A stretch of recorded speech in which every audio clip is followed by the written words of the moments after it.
Hi, everybody. Thanks for showing up this morning.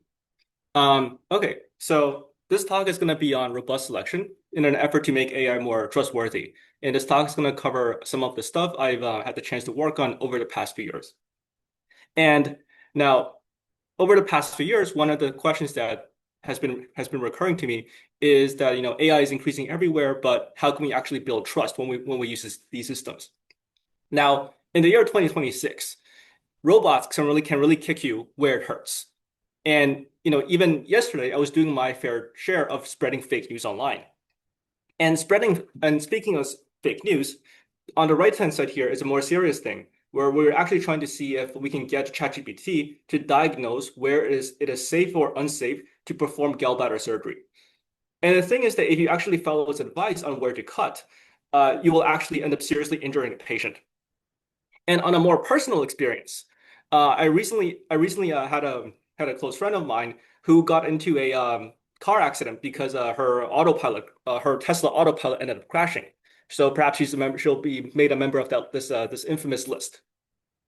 So the bottom line is that these systems are increasingly complicated, but how can we build trust when we end up using them? Because they are quite useful.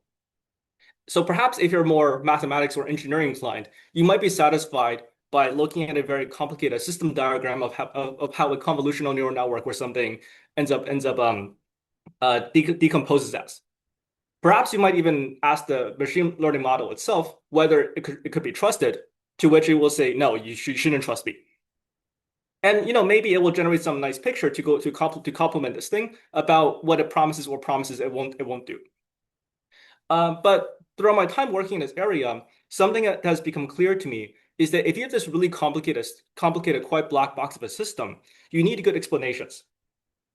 But herein lies the problem. What is a good explanation?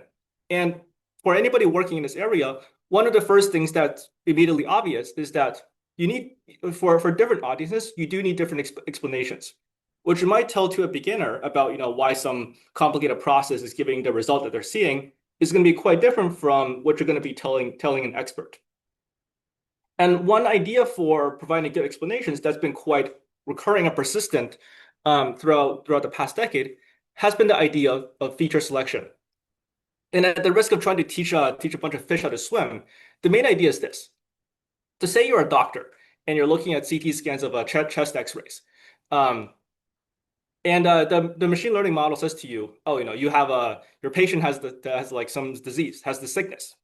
Now, of course, the doctor might reasonably ask, why do you think so? To which the feature attribution method or the feature selection method would point out a bunch of patches of the image that will be relevant towards identifying why the patient has this particular illness. Now, just to be clear, when I say feature, a feature could really be anything. In the case of images, it is common to say that a feature is, let's say, a certain subset or subpatch of this image. In the case of natural languages, we might even venture to highlight certain passages and to highlight certain passages of the text. And it could even be something as ridiculous as whether or not something is a muffin. So it's maybe perhaps the muffinness of something is a qualitative feature of sorts. Now, this is all fun and so feature selection is and feature selection and feature attribution is all, it's obviously quite varied, but it has had it's had a surprising amount of staying power over the past decade since explainability really began to be a concept in machine learning. For instance, and primarily, there's a lot of interest from the side of medicine in terms of using machine learning to identify, let's say, like various diseases or to explain various phenomena that arise in, let's say, medicine in general. Now, just from a personal anecdote, I suspect that partly why feature attributions or feature explanations have had such staying power is because for people who don't work in machine learning, they really, really like it when you're able to point to some part of the input and say, hey, that's important. This so much, not so important. So this by simply being quite simple to use and giving people a sense of and giving people perhaps a misplaced sense of like confidence in the model's like underlying behavior gives them really good staying power, like whatever importance means. Now, so of course, as with any talk, there must be a problem, and the problem here is that the choice of features you select might not really be stable in the following sense. So in the above here, as we saw above, the explanation method has selected these particular features to which a robot says, oh, you are sick. But if we were to reveal some more parts of the image, suddenly the classification flips. The robot now says you are healthy. Now, for people who work in machine learning, this kind of sensitivity, this kind of non-robustness is not so surprising. But if you were to show a doctor this kind of phenomenon, they'll become very angry. They'll be like, I can't trust this thing. It doesn't know what it's saying. Like, what do you mean? I show you more parts of the image, and then like you suddenly flip this very like serious prediction of what's going on. And for such instances in which the model causes this prediction to flip upon revealing more information, we call these things unstable explanations. Now, and of course, a very basic question one might have is, how do we measure this phenomenon of instability? And just to be transparent with this audience, this line of work spans several years. And when we first started looking at this, people were still just trying to begin to merge ideas of adversarial robustness into explainability. So things that we call stability, you might also call them robustness, or you might call instability sensitivity, and so on and so forth. But the core point is the following: if we want to quantify how many features we can reveal without having the model flip its prediction. So in a way, this is a guarantee of robustness to this kind of this type of undesirable phenomenon that will really piss a physician off. And moreover, we want to quantify this thing with some degree of certifiable, provable guarantees. And so this led us to develop the notions of hard and soft stability, where the main idea is as follows. So first, let's say I have this image of a dog here. Now, given a standard feature selection method such as a Leimer-Schaap, it's gonna select a bunch of subsets of this image that hopefully end up being able to recreate the prediction of the original model, or like of the original full image. Now we're going to consider perturbations of the selection, and more concretely, by perturbations, we're going to try adding in some patches of the image back into the model and seeing what the classifier thinks. So, for instance, these perturbations we quantify in these yellow squares. So, for instance, this is adding back in one patch. This column is adding back in one patch, and in this column we add back in up to two patches. And in all the cases adding up to one or two patches, the model ends up having the same prediction on this particular image. But sometimes when we add back in three patches, the model will flip its prediction. Perhaps it ends up being a different species of dogs, most likely, because this is ImageNet. And we're able to do this for any number of amount of perturbations. And based on this, we can quantify two simple metrics. One that we call hard stability. The main idea being that the moment at some radius of perturbation, if you have an instance in which the model performs a misclassification, we say that you're no longer hard stable at that radius of perturbation.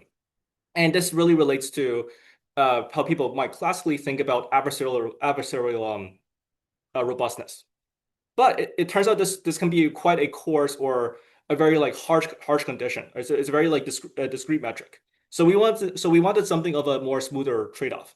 And so rather than trying to measure whether or not something would definitely flip at some radius, some degree of perturbation, what if we simply measure how often it flips?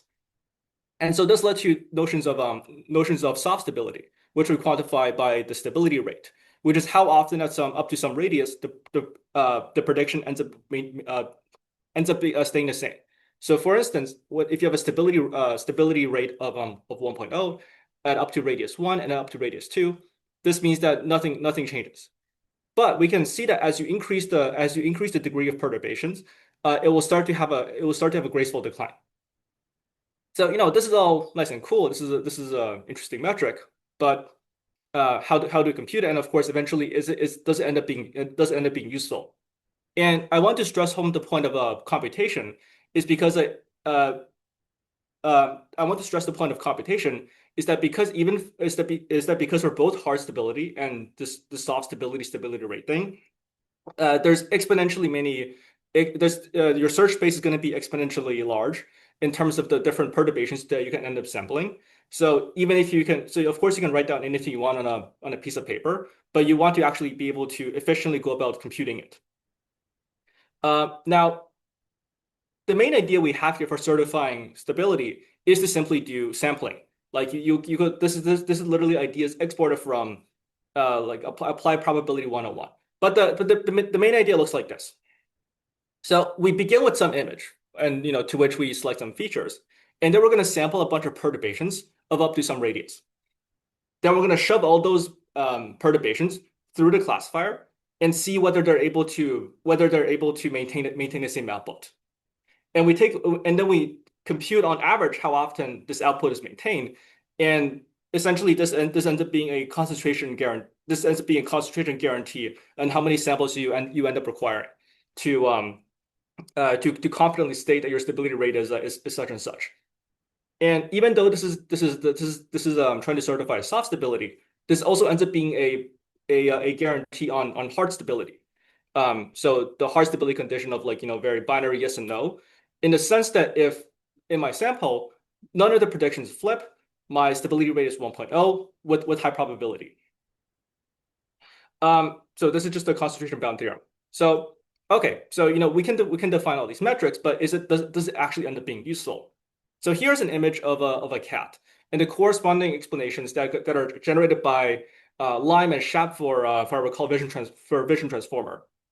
And qualitatively looking at this, and so first based on the stability rate, Lime and Shap has a way higher stability rate than Lime does. And by qualitatively looking at this, one might argue that the Shap produced explanation is probably better. Like I would argue that on the right-hand side here, this thing looks more like a cat because you can see its snout and whatnot. So I would believe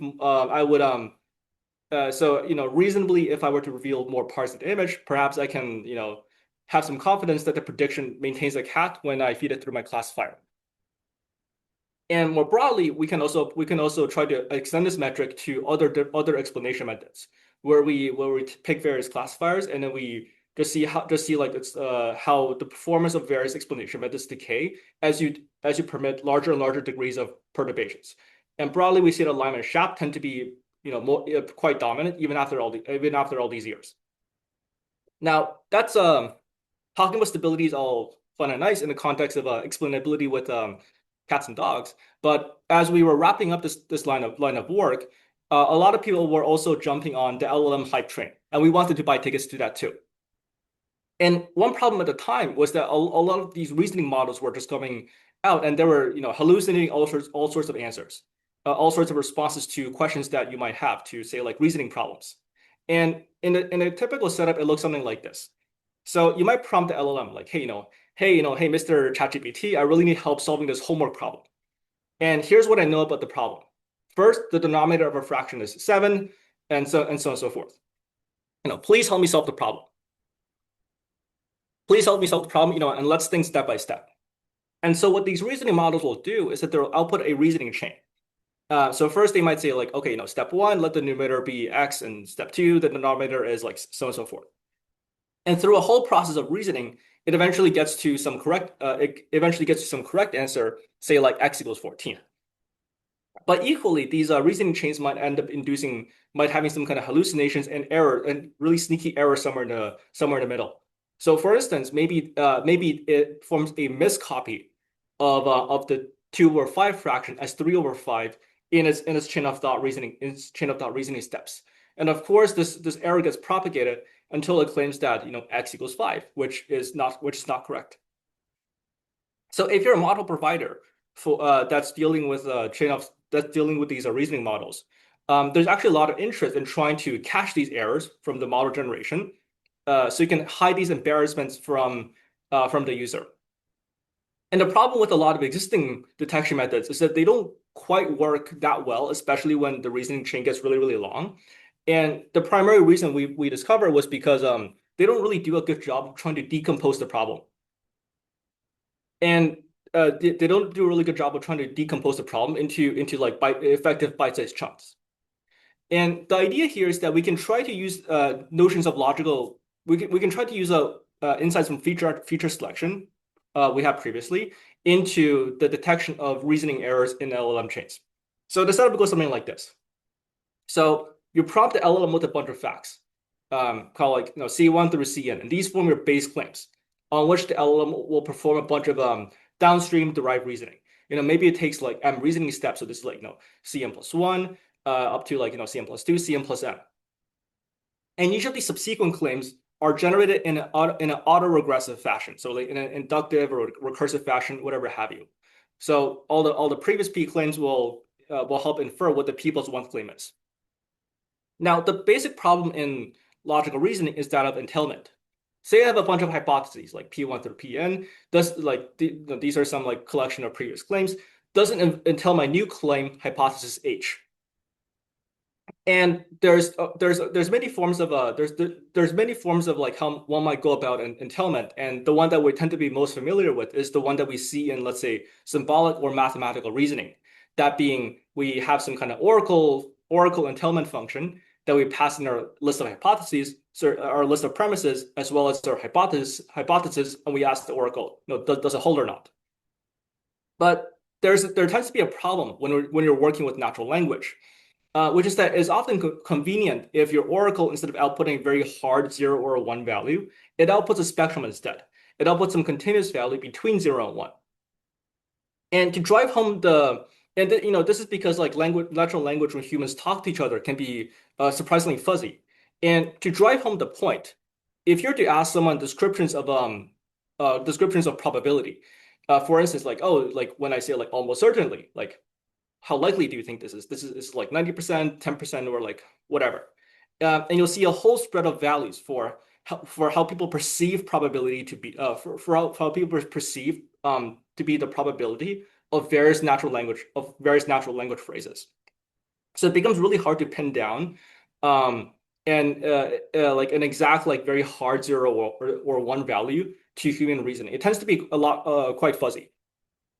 So how do we translate this thing? How do we translate these insights into some kind of actionable algorithm?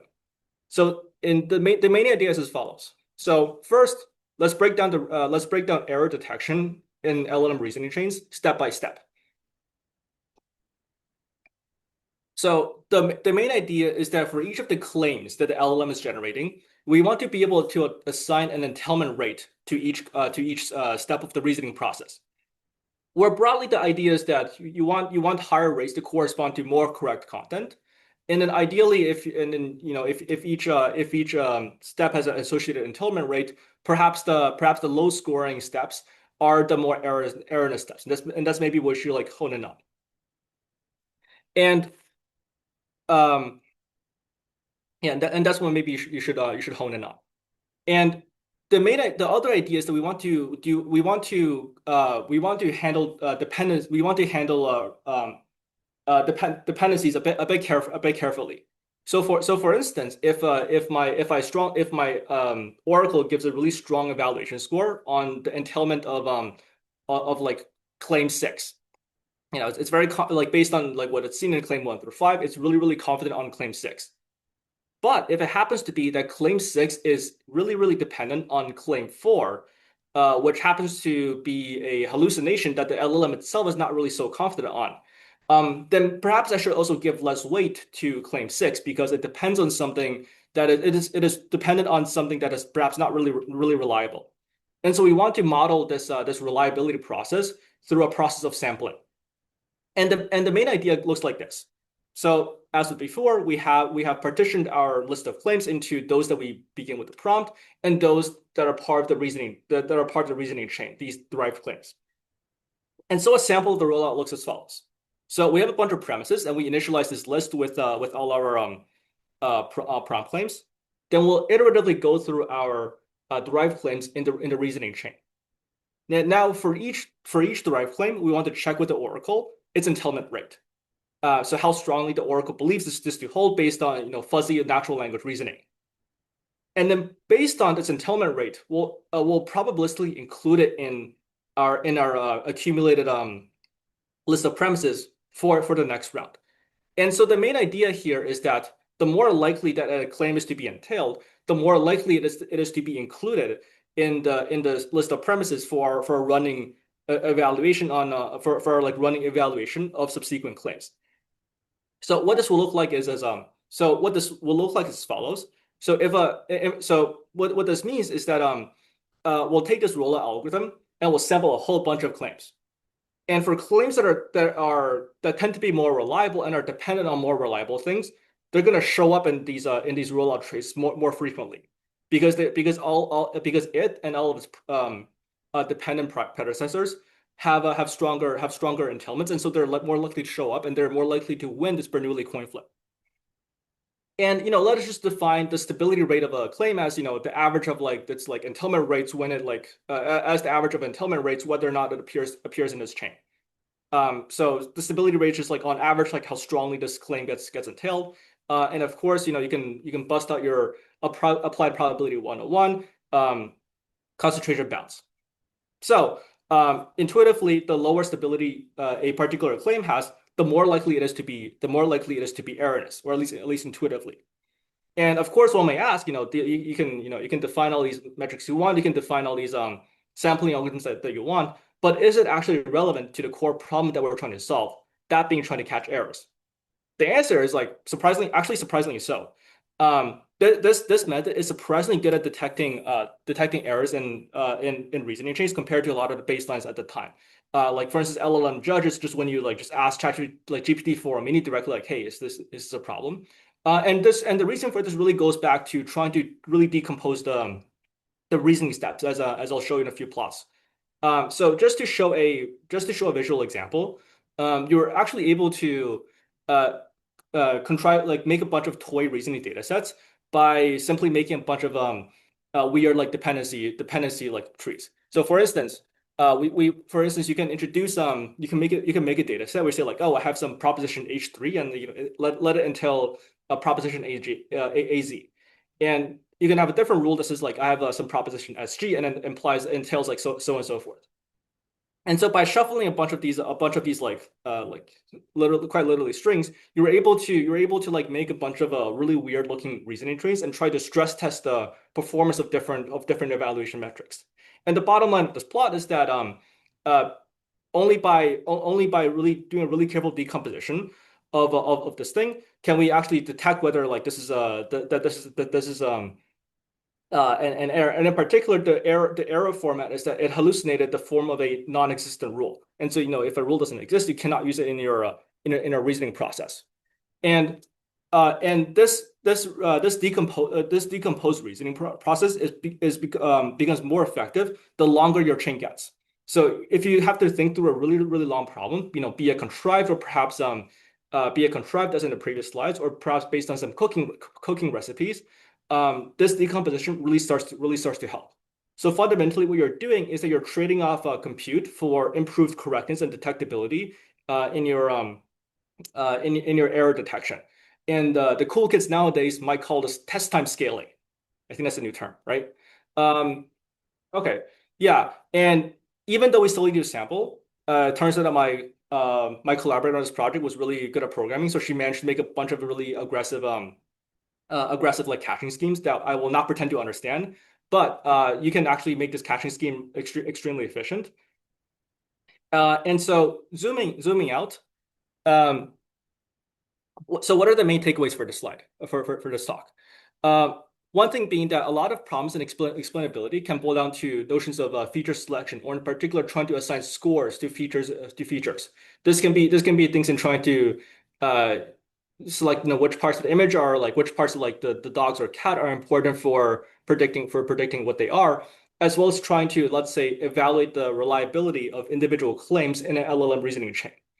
And often when you're dealing with these like monstrosities, we would really like to just do a brute force enumerations of like the exponentially many like combinations. But often this is just computationally intractable. In the olden days, you only have like so much GPU, and now you only have so much API credits when you're calling LLM models. So you can't just keep spamming it with things. And of course, uh, a lot of these like techniques that were motivated by things in explainability turn out to be quite useful when we're thinking about more some contemporary problems, such as trying to catch reasoning errors in LM chain of thought sequences. Okay, so I think this is a shorter talk, but these are the relevant papers for this thing. And these are my collaborators that I had the chance to work with. And so, yeah, thank you.